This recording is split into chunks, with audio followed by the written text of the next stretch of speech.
ગાયોના પ્રતાપે તો લીલા લહેર છે અને આપણે એનાથી ઉજળા છીએ. મારાથી એવો ફોર્મ નહીં થતો. આપણે એક ફોર્મ કરીએ તો આ ગાયો અને ભેંસો વેચી મારીને આપણે અમદાવાદ જતા રહીએ. ના ના આપણને ભોગાય નહીં, આપણને એના વ્યવહાર ના હોય. ગાયો આપણો લીલા લહેર છે અને પ્રતાપ આનંદ છે. પણ મારાથી નહીં થતું આ બધું. વળી બહારના વ્યવહાર આપણને ભોગાય નહીં ને આપણો શહેરના વાહ છે ને આપણે સારું શોભતું નહીં. કોઈ સારું આપણે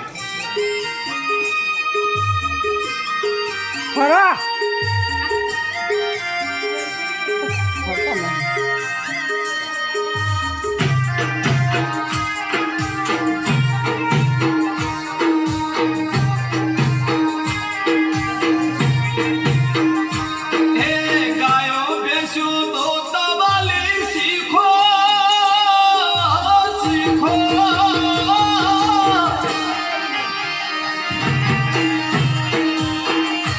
Hey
સમજ્યું જે તે બધું મને સમજાયું ને કા વસ્તીના વાદે ચડી તો મારું ઘર ભાગ લ્યો હેડો ગાય દો